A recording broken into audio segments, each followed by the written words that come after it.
Bienvenidas, bienvenidos y bienvenidas a un nuevo episodio de Hablemos de Autoras, el quinto episodio de la segunda temporada de este podcast, donde hablamos de la vida y obras de aquellas autoras que nos encantan en la librería. Y como siempre, antes de comenzar con la autora de este episodio, vamos a contarle un poquito más sobre La Ejemplar, nuestra suscripción literaria de autoras.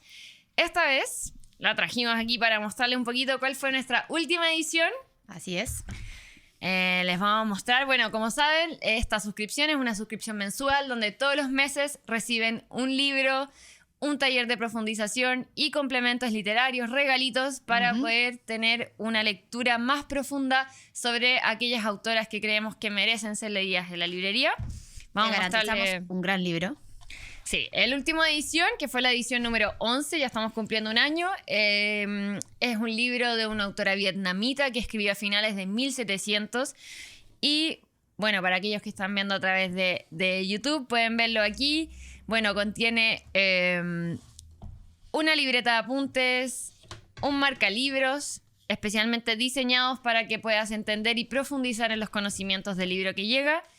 Y este mes, además del libro, obviamente, y el taller de profundización, que en el caso de este libro lo va a dictar la traductora del libro, que lo tendremos muy, muy pronto, venía de regalo un jabón que fue especialmente diseñado por Jabones del Mar, que es un emprendimiento chileno de una chica. Y lo más lindo es que lo diseñó con el aroma. Especialmente para La Ejemplar. Sí, lo diseñó con los colores del libro y además con el aroma de primavera, porque el nombre de esta autora, Ko Xuan Wan, se pronuncia y significa esencia aroma de primavera. Y por eso quisimos que la experiencia durante este mes fuese muy primaveral, dado que además se mandó durante los últimos días de octubre, primeros días de noviembre. Así es. Para vivir una experiencia 360 y así poder disfrutar de la literatura y acercarla a la casa de todas y todos los lectores. Dicho esto... para más información, autoraslibrería.cl, suscripción, o pueden escribirnos por Instagram o donde ustedes quieran y disfrutar de esta experiencia, terminar el año leyendo o comenzar un 2024 con mucha lectura. Ya se nos está yendo este año. Se nos va. Vamos con esta gran autora. Uy, estoy muy feliz de este podcast. Lo sé. Estoy rayando con esta autora. Era una autora que la teníamos muy al debe. Y nos habían hablado mucho de ella y con justa razón. Sí. No es ni más ni menos que Elena Ferrante. Escritora de la conocida saga La Amiga Estupenda, las dos amigas en realidad, de muchos otros títulos. Y hay mucho que hablar de ella y al mismo tiempo muy poco. Sí. Cuéntanos por qué. Bueno, porque Elena Ferrante es un seudónimo, sí, de una escritora italiana, napolitana. Todo esto es un supuesto, porque no sabemos si efectivamente es una escritora, si efectivamente es italiana, si efectivamente es napolitana. No, creo que podríamos decir que es napolitana. Me atrevería a decir que se deduce. Sí. Bueno, efectivamente, Elena Ferrante es el seudónimo de esta escritora, en donde existe muchísimo misterio alrededor de este nombre, alrededor de quién es la persona que está detrás de estos hitazos. Ha causado mucha sensación sus libros. El misterio también ha fomentado un poco la obsesión detrás de estos libros. Y bueno... Entonces, lo poco que sabemos de la autora es que en 1992 saca su primer libro, El amor molesto, y con esto surge este nombre, Elena Ferrante. Al principio a las editoriales no les gustaba mucho esto de que no existiera una persona, porque en el fondo no tenéis cómo hacer firmas de libro, no tenéis cómo hacer propaganda con la autora, pero... La autora, Elena, que no sé muy bien cómo decirle. Elena, digamos. Bueno, digámosle Elena Ferrante. Aún así, como que insistió mucho en en conservar su anonimato. Pero esto es porque ella tiene como una postura frente a este anonimato. Efectivamente, como hacía algunas entrevistas por correspondencia, así que un poco solamente a través de ese mecanismo sabemos qué es lo que piensa Elena Ferrante. Y ella es de la teoría que en el fondo no se necesita una persona, un autor, que basta con mostrar un gran libro, una gran obra. Claro, que la obra debiese contener todo lo que se necesita para conocerla en profundidad. Tal cual. Esto no es como algo tan nuevo dentro de la teoría de la literatura, así como momento teórico. A principios del siglo XX, en Rusia y en Francia, existió este movimiento que era el estructuralismo, en que básicamente dice que lo que está en la obra es como la obra objeto, en el fondo. Todo lo que está en la obra, lo contenido en la obra, es lo que tú necesitas saber. Por lo tanto, el autor, el contexto, son cosas irrelevantes a la hora de leer una obra. Este movimiento como que resurge a mediados del siglo XX con el postestructuralismo, también en Francia, y está muy marcado por Barthes, que es un escritor francés, que sacó el libro La muerte del autor, que en el fondo lo que dice es que la interacción que tiene el lector con la obra es independiente del autor. O sea, una vez que el autor termina de escribir, ahí deja su pega. En el fondo ahí no tiene nada más que hacer, y de hecho él habla en este libro sobre lo dañino que es que el autor se convierta en una celebridad. Perfecto. ¿Cachai? Y lo interesante es que después Nati Golubov, que es una escritora feminista, lleva esto un paso más allá y dice, mira, lo que postula Barthes es cierto, como que nosotros debiésemos desentendernos del autor, pero en el caso de las mujeres es un poco más difícil, porque nosotros, una vez que vemos que el autor es una mujer, inmediatamente tenemos algún prejuicio o asumimos que es una literatura por y para mujeres. Claro. Por lo tanto, al lector se le es imposible matar al autor cuando hay un tema de género de por medio. Claro. Sí. Bueno, es muy interesante todo, que se lo hemos escuchado también como lo escuchábamos a la Mariana Enrique, de cómo o que esta capacidad que se tiene de separar efectivamente al autor de la obra y amar la obra de un autor y no teniendo absolutamente nada en común con el autor. Exacto. Y sí, cómo separar al autor de la obra, tal cual. Y un poco Elena Ferrante lo hace a través de este seudónimo en el donde se niega a revelar quién es. Ahora, ¿qué pasó? Que sus libros fueron tan un hitazo que empezó como esto del Ferrante Fever. Yeah. Y la gente se empezó a volver loca y un poco lo que veíamos con el libro, el último libro del ejemplar, La Mariana Enríquez, el anterior a este. La gente es fanática y le gusta seguir a gente y como que no se contenta solamente con ser fanática del libro, sino que obviamente quería saber más de la autora. Entonces empezó a haber como algún tipo como de medio de acoso, claro, e investigaciones por parte de los periodistas para saber quién era Elena Ferrante. Y en esto empiezan a investigar sobre como los movimientos de plata, los movimientos bancarios de la traductora. La traductora de Elena Ferrante del italiano. Del italiano al alemán. Ya. Y se dieron cuenta que la traductora está ganando mucha plata para ser traductora y que no solamente ganaba plata con los libros traducidos al alemán, sino que cada vez que se vendían más copias independientes del idioma. Esta traductora se llama Anita Raja. ¿Ya? Entonces se empezó como a formular esta teoría de que en realidad Anita Raja es Elena Ferrante. Y aquí, en el año 2016, si no me equivoco, Anita Raja abre una cuenta de Twitter, dice, yo soy Elena Ferrante, no me molesten más, como voy a seguir escribiendo como Elena Ferrante, pero como que no...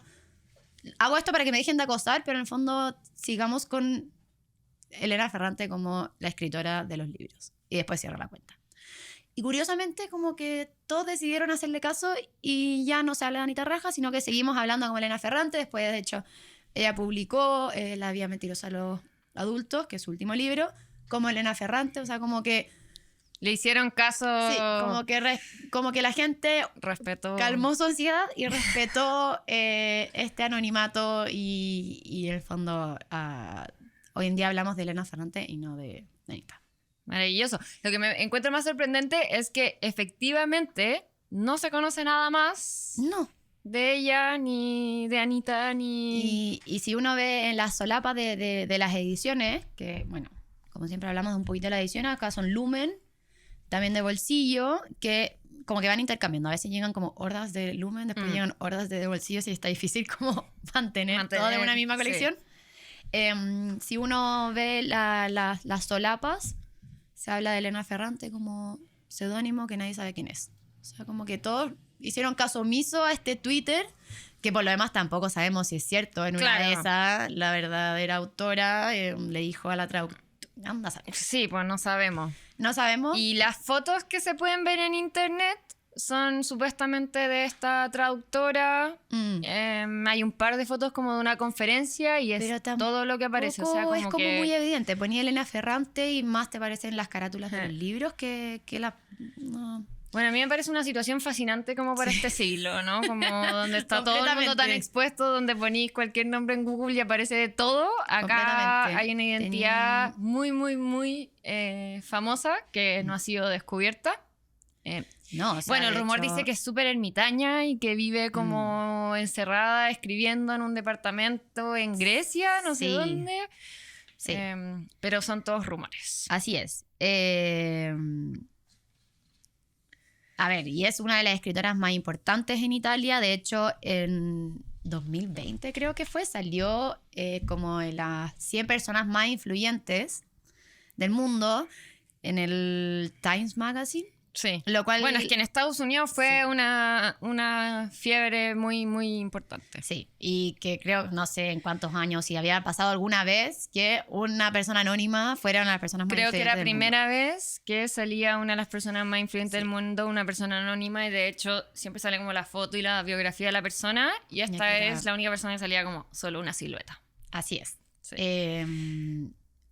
Bueno, La Amiga Estupenda es una saga. Y de hecho, cuando se iba a lanzar un nuevo libro, pasaba un poco lo que pasaba como con Harry Potter, que la gente hacía fiestas, iban disfrazados. Bueno, en este caso no daba para disfrazar, pero dormían fuera de las librerías. Y era como, yo soy esta amiga o yo soy este personaje, como que la gente se identificaba harto con los personajes del libro y generaba esa como fascinación por el siguiente título.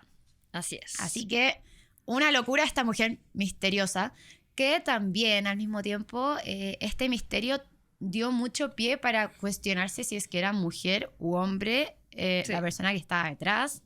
También se pensó que podía ser un grupo de editores. O sea, ¿verdad? Sí. Como efectivamente el misterio detrás de Elena Ferrante ha causado un montón de teorías y la sigue causando. Y la sigue causando. Porque sigue publicando. Espero que nunca deje. Hasta el fin de sus días, porque estoy absoluta y completamente obsesionada con Elena Ferrante. Así es. Bueno, vamos un poco al recorrido de sus obras.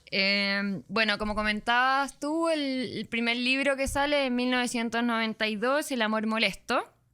Es un libro thriller. Bueno, partamos de la base que todas las novelas de Elena Ferrante tienen a una mujer protagonista.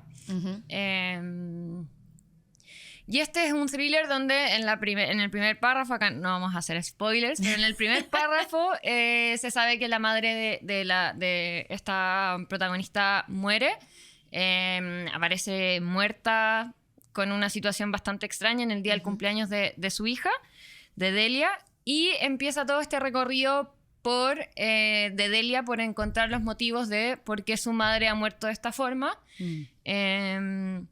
Y siempre hay una ida hacia atrás, ¿cierto? Al pasado, a ir a buscar la relación con esta mamá. ¿Ya? Las novelas de Elena Ferrante van a tener siempre un vínculo muy importante entre la hija y la madre. Sí. Entre el amor y el odio que uno siente muchas veces por este vínculo maternal. Y además, cuando Delia va siempre a los recuerdos, hay muchas situaciones de violencia del padre hacia la madre, y también hay mucho de acoso y de la normalización que está en la sociedad actual, el acoso hacia las mujeres. La amiga estupenda también se refleja mucho eso. Así que es un thriller muy, muy bueno. Yo creo que está súper... Bueno, llama mucho la atención que sea un thriller, sí, considerando eso te iba a decir, claro, como... que su obra más importante, que son esta saga, no tiene nada de thriller. No, pero en el caso de esta novela sí lo es. Es buenísima. Bueno, cabe acotar que las primeras 3 novelas de Elena Ferrante están todas en una edición de Lumen, que es esta, que es Crónicas del Desamor. Ahí se encuentran las 3 primeras novelas. Entonces, como ustedes pueden ver... ¿Son novelas o son cuentos? Son novelas. Son novelas como de 150, 170 páginas. Ya. Son cortitas. Entonces, también una de como las grandes atribuciones que se le da a la escritura de Elena Ferrante es su capacidad de decir muchas cosas, muy honesto, como... Sí. Entrar en la profundidad de muchos temas, especialmente asociados a la psicología de las mujeres, en muy pocas palabras. Para mí sabe retratar sentimientos y situaciones muy complejas en situaciones y palabras muy sencillas. Sí, así es. Así que, bueno, como tenemos estas 3 novelas juntas en esta edición... Son sus 3 primeras novelas sí. En las Crónicas del Desamor. Sí. Perfecto. Entonces, aparece esta primera novela en el 92, nadie sabe quién es Elena Ferrante, este thriller maravilloso, empieza la locura. 10 años después, el 2002, sale Los días de abandono. ¿Ya? Los días de abandono, ¿ya? Los días de abandono, nuevamente volvemos a una mujer, que es Olga, que comienza el libro y ella es... el marido la deja. Ya. Ella tiene 40 años, 2 hijos, el marido la deja y se va con una chica más joven de 20 años. Y es una novela psicológica extraordinaria que te deja el alma... La mente de ella. Es ella y... ¿Está narrado por ella? Lidiar con la frustración, con la pena, con la amargura del abandono. Es una novela psicológica que yo creo que debe ser de las novelas que mejor retrata realmente la psicología de una mujer en esta situación de abandono, cuando queda en un hogar sola con 2 hijos, cuando se siente despechada, también como este sentimiento de ser abandonada por alguien, por la juventud, pero siempre en un contexto y en situaciones muy domésticas, ¿no? O sea, como que ella tiene esta capacidad de narrarlo desde las cosas simples, desde lo que realmente pasa en un hogar cuando una mujer siente este abandono. Entonces estamos como en una atmósfera muy psicológica, tanto en la primera novela como en esta segunda. Y después, en la tercera novela, que sale el 2006, 4 años después de Los días de abandono, es La hija oscura, que probablemente de estas 3 novelas es la que más conozcamos porque tiene una adaptación hace muy poco. Se hizo una adaptación al cine en Netflix el 2021 de una película que tuvo nominaciones a los Oscar y todo. Y Dakota Johnson y Olivia Colman. Sí. O sea, tiene buenas actrices. De hecho, no ganaron, pero fue nominada a Mejor Actriz y Mejor Actriz de Reparto. Y Mejor Guión Adaptado. Ya. Porque es del libro. Sí. Es medio rara la adaptación. Como que pasa en Grecia en vez de Italia. Sí, tiene algunos cambios, pero lo hermoso que tiene esta novela es que también creo que es de las pocas novelas que por lo menos yo leí que destruye este podio que le damos como a la maternidad en la sociedad y como lo intocable que es y lo maravilloso que es supuestamente ser madre, y por primera vez revela desde la mirada de una madre el decir que el ser mamá no fue lo mejor que le ha pasado en la vida y que en muchas situaciones se arrepiente. ¿Ya?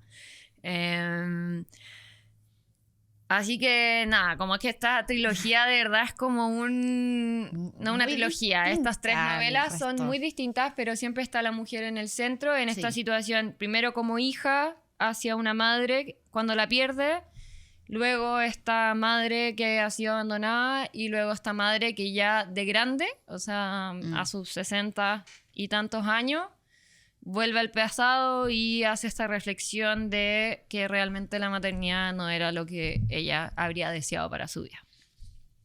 Todas novelas cortitas, profundas, psicológicas, preciosas, que se pueden encontrar, como decíamos, en Crónicas del Desamor. Maravillosas y con esta talentosa pluma que permite entrar muy, muy, muy profundamente en las emociones de la mujer. Me pasa de esta era. Con Elena Ferrante, que no solamente te deja muy metida en la historia, sino que además está muy bien escrito. Me pasó que, bueno, entre medio de un libro y el otro, me leí otro libro nada que ver, un thriller, escrito por un hombre, filo. Nada que ver, que sí te dejaba metida, pero como que no lo encontré un buen libro, no tenía buena pluma, era como poco realista. No sé, no, si bien me dejó metida porque, bueno, los thrillers un poco hacen eso, no llegué al final del libro diciendo como, gran libro. En cambio, Elena Ferrante no solamente te deja muy metido con los personajes que en general tampoco es que sean grandes historias ni grandes misterios, nada. Son situaciones súper banales, es la historia de la vida en general.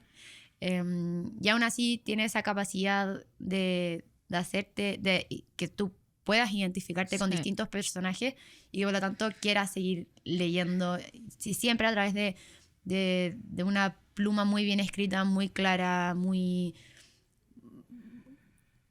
Eso que hablábamos de que toma lo complejo y lo convierte en simple, me encanta.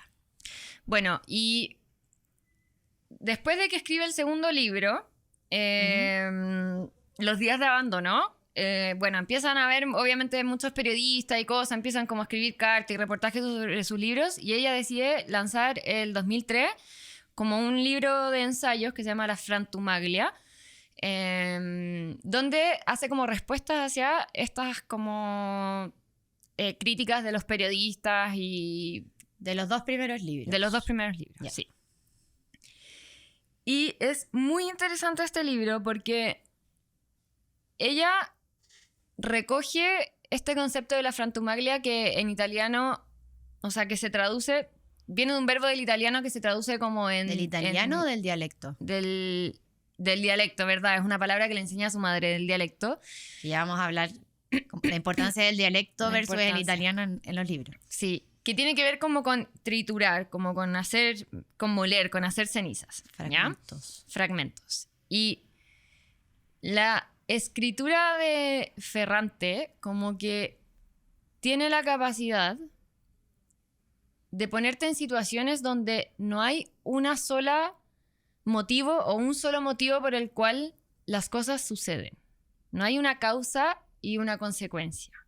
Las emociones, la pena, la angustia, la tristeza, como lo plantea ella, siempre son consecuencias de diversidad y múltiples cosas que suceden en la vida. Me hace mucho sentido. Quien escribió el prólogo de las Crónicas del Desamor, ¿ya? Recoge una parte que es como la mejor parte que yo encuentro de la Frantumaglia y lo pone. Esto es parte de la Frantumaglia, ¿ya? Que lo escribe Elena Ferrante. Este es el prólogo de las Crónicas del Desamor que recoge una parte de... Sí, la Frantumaglia. Dice: mi madre me ha dejado un término de su dialecto que usaba para decir cómo se sentía cuando era arrastrada en direcciones opuestas por impresiones contradictorias que la herían. Decía que tenía dentro una frantumaglia. La frantumaglia la deprimía. Era la palabra para un malestar que no podía definirse de otro modo, que se refería a una multitud de cosas heterogéneas en la cabeza, detritos en el agua limosa del cerebro. La fantumaglia era misteriosa, causaba actos misteriosos, era el origen de todos los sufrimientos no atribuibles a una única razón evidente. Así que, nada, como que creo que la fantumaglia es como un concepto que llega a... Estoy con ataque de risa porque la impresora está imprimiendo pito de nada. Cosas que pasan en el Tiny Desk de este podcast. Está poseída nuestra impresora. Bueno. Perdón. Fractumaglia, buenísimo concepto. Y se retrata mucho en su... Se trata mucho en sus personajes en general. Nunca vamos a encontrar como una causa-consecuencia. Siempre vamos a encontrar la perplejidad de las situaciones en los dolores y las emociones de los personajes. Yo creo que por eso también uno se siente tan identificado con ellos y es un buen concepto ese, como... Como cuando no entendís realmente qué te pasa. Pero hay veces que te pasan cosas y sentís distintas emociones y no sabes qué te lo produce, pero igual te produce y caís como en este hoyo negro, en este vacío, en este pozo, que hay muchas autoras que se han referido a este pozo. Y es la fantumaglia, es como precioso. Multiplicidad de factores que producen ciertas emociones. Así es. Bueno, acá están las crónicas del desamor. Vienen estas 3 novelas que les acabamos de contar. Muy, muy recomendado. Y léanse el prólogo también. Muy bien. A ti que no te gusta leer prólogos. No, porque los prólogos siempre tienen tantos spoilers. No, yo creo que estáis leyendo malos prólogos. Bueno. Dado que nosotras somos la experta en los spoilers, como puedes leer los prólogos tranquilos. Es verdad. Si escuchaste este podcast, puedes leer el prólogo porque... No vamos a hacer ningún spoiler. No. Bueno, y el 2011 sale el primer libro de esta tetralogía, que en castellano se dice Las dos amigas. En inglés la saga se llama My Brilliant Friend, que es a raíz del primer título. Que en castellano es La amiga estupenda, que a mí no me gusta mucho esa traducción, porque, bueno, por lo menos en Chile, estupenda, cuando uno habla de una persona estupenda, en general tiene una connotación más física. Es más físico y My Brilliant Friend sería como mi amiga brillante. Y en italiano es mi amiga genial. Entonces, geniale. Mi amiga geniale. Así que supongo que en realidad la traducción sería mi amiga genial, que me encanta. Sí, que tiene mucho más sentido. En verdad, estupenda no es un buen adjetivo. Y bueno, y sale el 2011 y la rompe. ¿De Ferrante qué se trata? Fever. Sí, Ferrante Fever, deja la bata. ¿De qué se trata? A ver, se trata de la vida en un barrio de clase media-baja en Nápoles.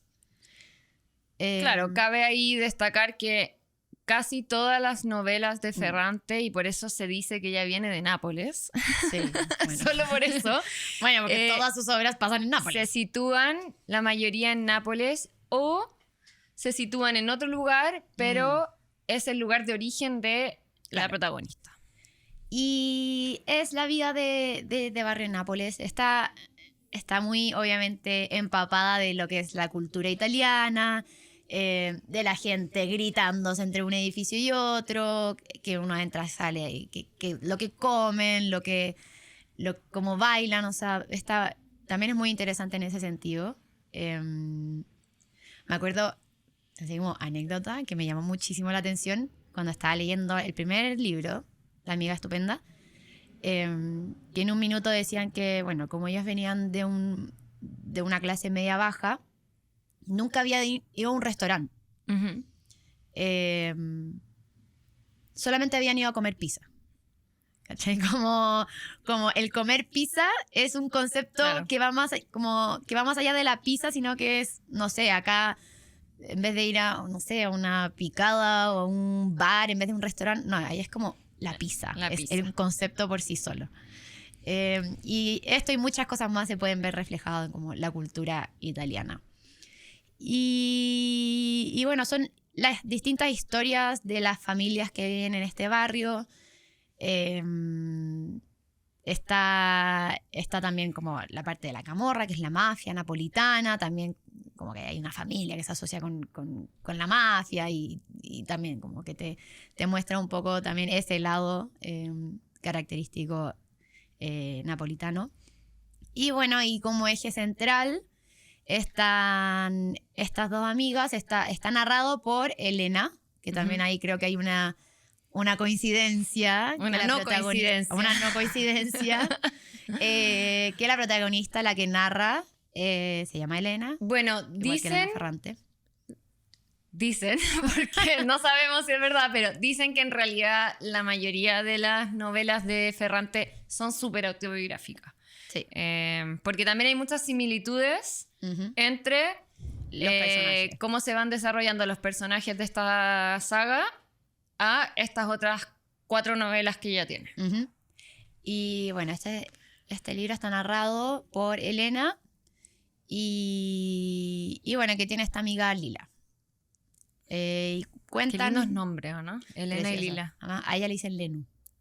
Entonces como... Y en realidad solo ella le dice Lila a Lila, el resto le dice Lina. Entonces como Lina y Lenu.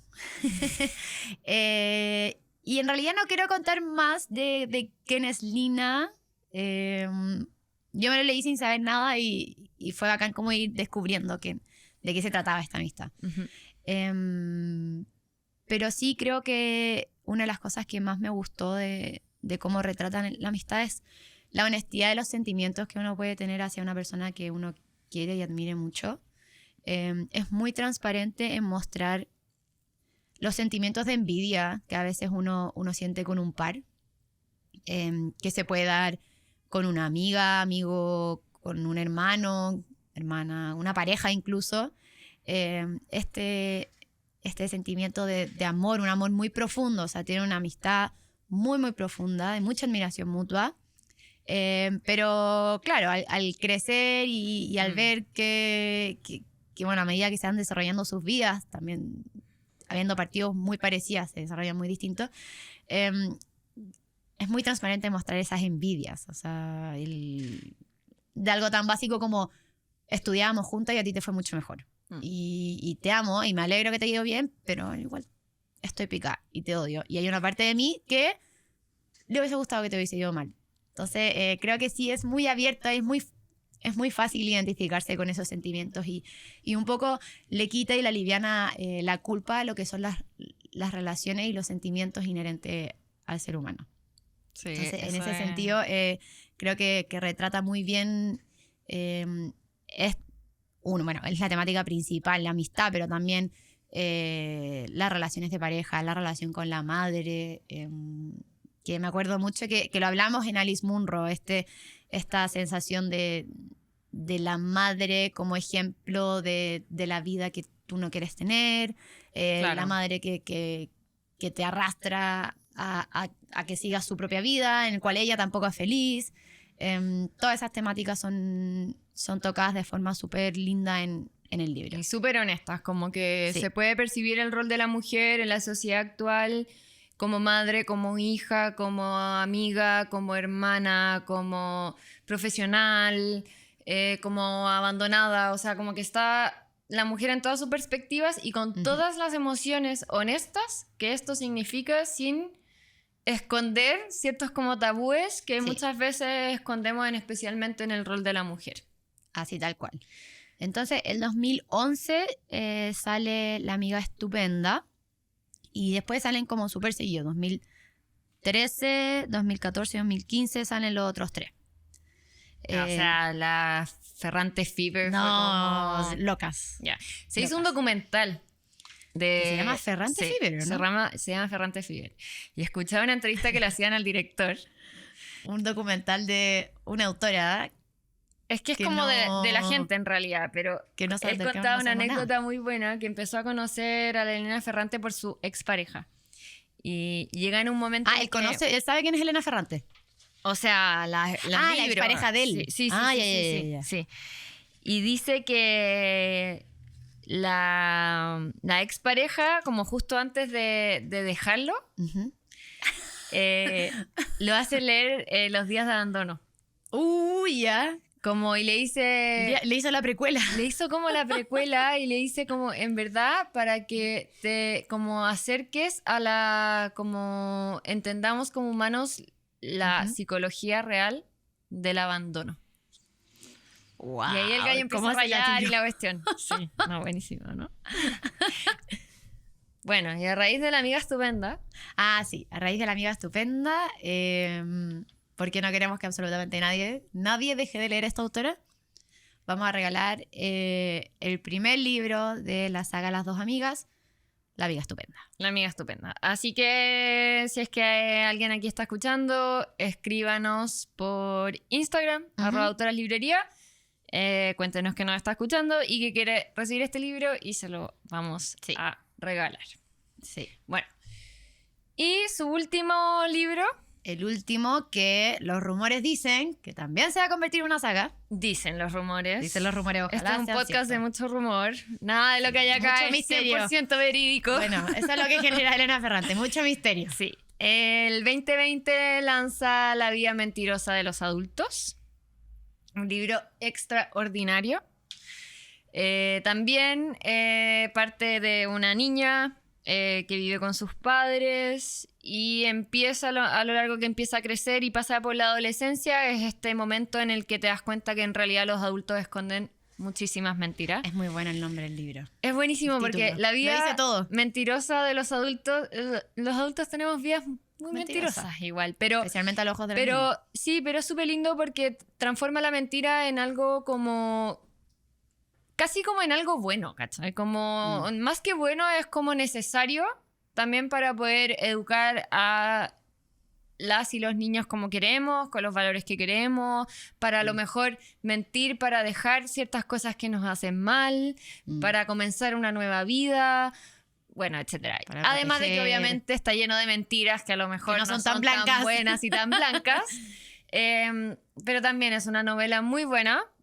Recomiendo muchísimo leer para comprender este momento en que la adolescencia deja de ser tan naive y comienza a... La pérdida de la inocencia infantil. Comienza a ser más real y también como las y los adolescentes empiezan a entender este mundo de la adultez y cuáles son las emociones que produce. Como cuando uno deja de ver a los papás como papás y lo empieza a entender como mujer y hombre con sus propios problemas. Y también vamos a ver temáticas de las que ya hemos hablado, como el abandono, como la pérdida de la inocencia. Siempre hay escenas de sexualidad en esta etapa. Siempre está, bueno, está la comparación entre la clase más baja social de Nápoles y con aquellas personas que logran salir y cómo se enfrentan a este mundo después de haber tenido una infancia con esta realidad y haber surgido de esta realidad. Así que nada, también una novela muy buena. Su última novela, dicen, claro, que se va a transformar en una trilogía. Creo que es trilogía. Sí, algo así. Porque igual te la deja abierta. O sea, como me pasó que al leerlo después tenía que preguntar como, oye, ¿esta cuestión pasó, no pasó, en qué quedó? Y yo creo que sí da para que esta protagonista siga creciendo. Ojalá. Y sigamos descubriendo la vida mentirosa de los adultos. Ojalá que saquen mucho. Que en realidad ahora no sé cómo cómo es el título original. Supongo que es igual. En italiano. No lo sé. No lo busqué, no se me ocurrió buscarlo. Es que como que me gustó tanto el título, por lo menos en castellano, que... Nos quedamos con que sea el mismo. Si por ahí alguien sabe, nos puede escribir o lo comenta por alguna parte cuál es el título original. Y bueno, y un poco de lo que decía ahí de este tema. A ver, en general sus protagonistas son mujeres que les gusta la escritura, la literatura. Por eso son también, profesoras de literatura. Por eso también se habla de este carácter más autobiográfico. Nápoles es el fantasma en la vida de los personajes.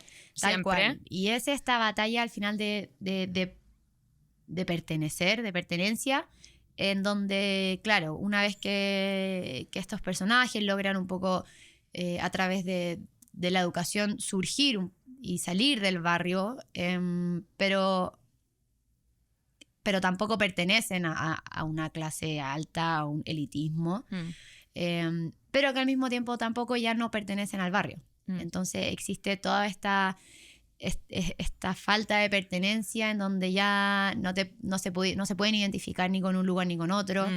Y es muy interesante también desde el punto de vista del idioma, porque en el fondo en el barrio se habla dialecto. Sí, el dialecto es muy importante en todas las novelas. Muy importante. Y el italiano es la manera en donde se habla de forma en la élite, en las clases más altas, en las intelectualidades. Entonces, cómo el lenguaje y cómo se manejan los personajes con el lenguaje también te dice mucho de esta como no pertenencia. Del choque cultural, como de de ascender socialmente. La vida mentirosa a los adultos. Bueno, esta niña tiene sus dos papás, que efectivamente se ve desde un principio que ascendieron de esta clase social, y le tienen prohibido a la hija hablar en dialecto. Y después, cuando ella empieza a ir hacia sus orígenes y conoce parte de su familia que usan el dialecto, ella en situaciones sociales, cuando quiere demostrar que es una niña educada, usa el italiano, y cuando quiere como meterse en la otra realidad, empieza a aplicar el dialecto y empieza a copiar el dialecto que ella nunca lo supo porque no se lo inculcaron. Claro, no lo maneja bien. No lo maneja, pero lo empieza a aplicar. Y ahí creo que es una forma muy linda y propia de la cultura italiana. Así es. Cómo se diferencia la clase social a través de la forma de hablar. Bueno, de hecho, Italia, desde un punto de vista cultural, se ha caracterizado harto en la literatura y en el cine por estas corrientes costumbristas que se dicen, realismo y costumbrismo, que van casi desde principios del siglo XX, donde a través del cine, por ejemplo, se retrataba el mundo de barrio, el realismo también muy relacionado con la posguerra, y muy distinto a lo que era Hollywood en esa época. Entonces, es súper propio de la cultura italiana esto de mostrar estas dicotomías, de mostrar el barrio, de mantener el dialecto también como valor importante dentro de la cultura. Así es.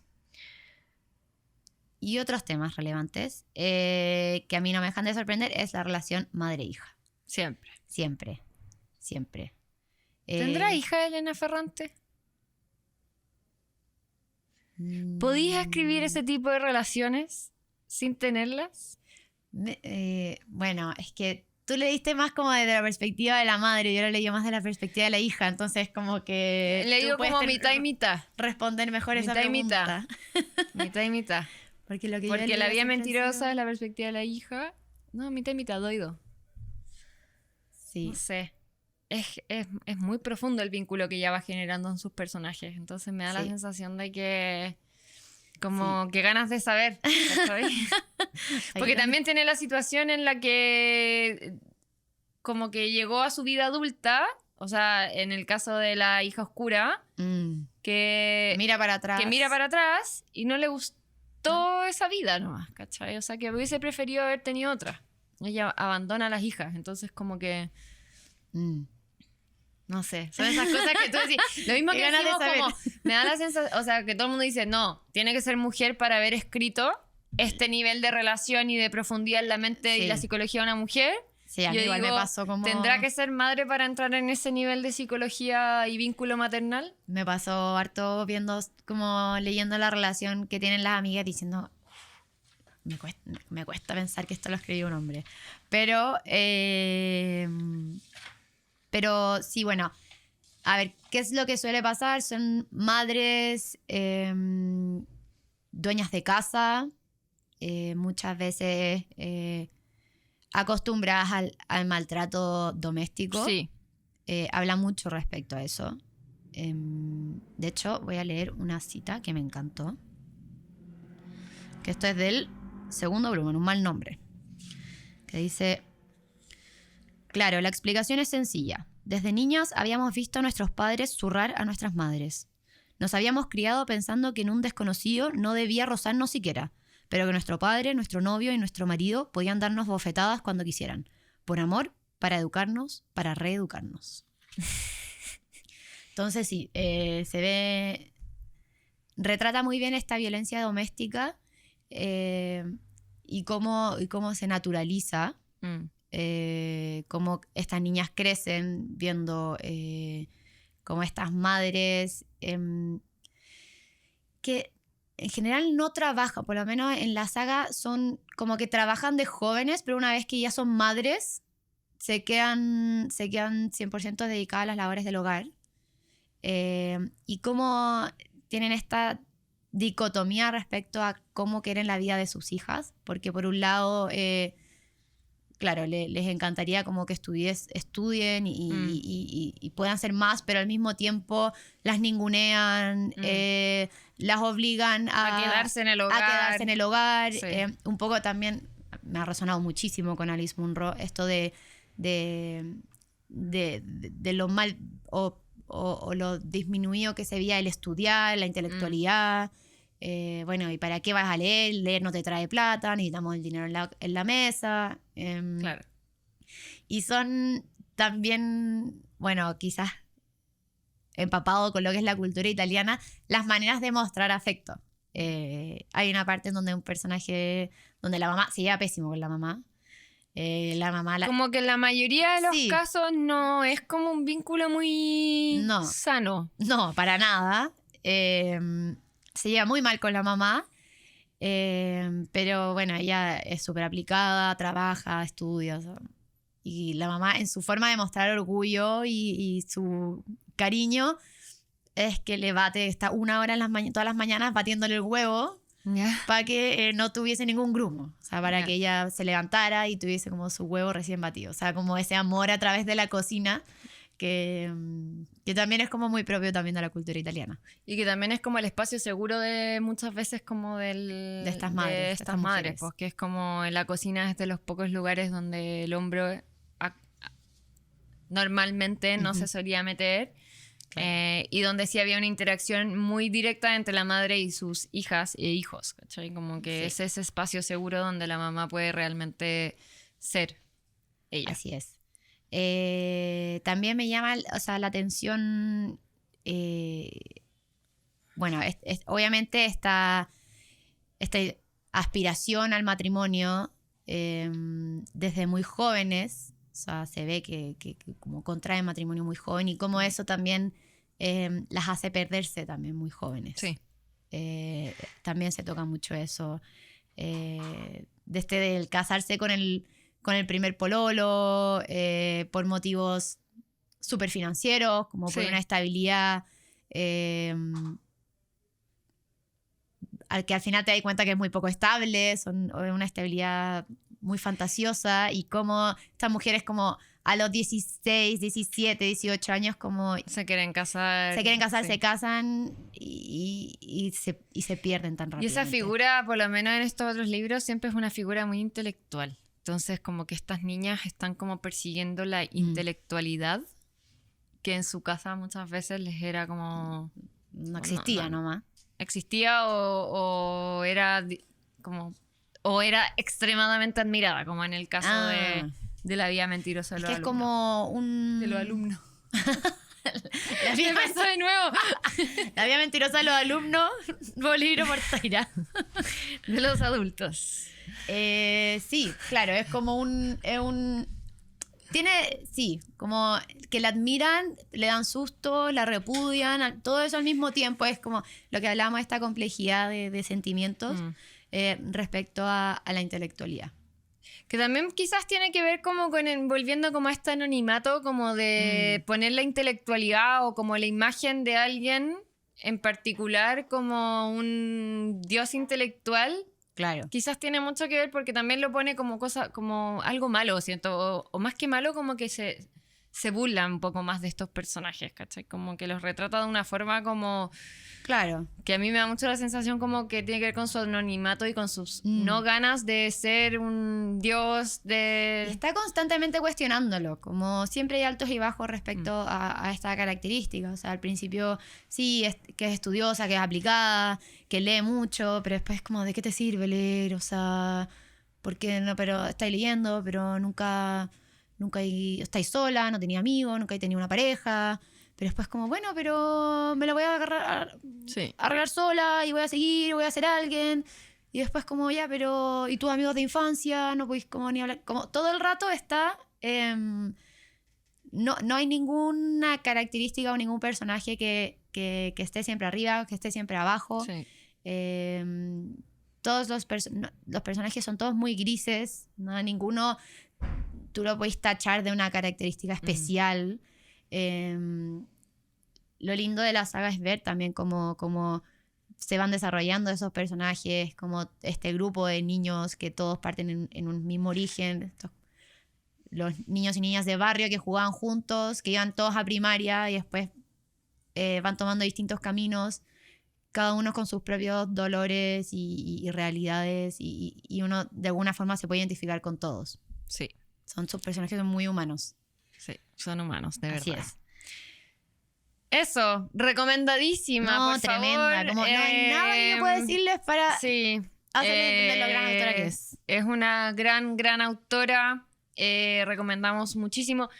Creo que además, siendo que se acerca la temporada de verano, de vacaciones, muchas veces creo que agarrar esta saga puede ser una muy buena solución. Buenísimo. Se agarran, no se sueltan los libros, es como que te agarra la primera página, no lo soltáis, se leen rápido. Eso es como que abrí un ojo en la mañana y es como... Son transversales. Totalmente. Son muy lindos. Y bueno, vamos a terminar como un poco para que sepan, se han hecho muchas adaptaciones al cine de estas novelas. El amor molesto se hizo una adaptación al cine en 1995, que es su primera novela. Poco después de que se publicara el libro. Sí. ¿Se publicó en el 92? Sí, poco después. Bueno, La amiga estupenda. Está en HBO. Está en HBO. Es italiana. Es italiana. Es sí. italiana. A diferencia de otras películas que son de Estados Unidos, esta es italiana. Yo no la he querido ver porque no me he terminado la saga, pero dicen que es buenísima. Sí, hay Es que verla. muy buena y que es muy fiel a los libros. Sí, La hija oscura, también 2021, sale en Netflix. Yo también ahí recomiendo leer el libro y después ver la película. Si bien la película es extraordinaria, cambia un poco lo que es la realidad del libro, entonces por ahí recomiendo las dos. O sea, vean la película, es buenísima, te tiene una daga en el corazón todo el rato, como la guata apretada.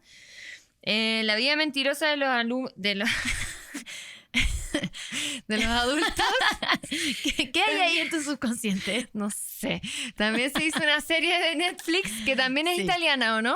¿O esa no es italiana? No estoy 100% No la hemos segura. visto. No la hemos visto. Es que si es que va a salir, si es que es saga, Es verdad. No. Hay que terminar. Hay que terminar la saga. Ya, no se puede ver. no. Y viene Rumores. todos rumores, que Los días de abandono viene una nueva película protagonizada por Penélope Cruz, que O Natalie Portman. Estamos como ahí con la duda, No, por Natalie... Por ¿Penélope Cruz? Penélope ¿Y quién Cruz. era Natalie Portman? Se había dicho, no sé, iba a ser como codirectora, no sé, no cacho. Sí, como Son ya. rumores, hay demasiados rumores. Hay demasiados rumores. Pero yo ya veo a Penélope Cruz, weón, con una de esas escenas de desgarro sí. absoluto. Española, me gusta. Sí, aparte va a ser en español. Sí, pues. Así que se viene ahí un montón de... de adaptaciones al cine. Hay un montón de contenido para ver de Elena Ferrante o de Anita, no sabemos quién es. No sabemos si Elena o Anita. Solo O sabemos XX. que te va a volver Imagínate, loco, termina loca. siendo como John ¡No! Corbin, como un gringo No. así. No. Así es. Sí. Y para terminar, Les vamos a dejar una cita de la mismísima Elena. Hablando un poco de su anonimato y esto de que hablamos al principio del distinguir al autor y su obra. Sale así. Quiero preguntarle lo siguiente. Desde el punto de vista mediático, ¿un libro es ante todo el nombre de quien lo escribe?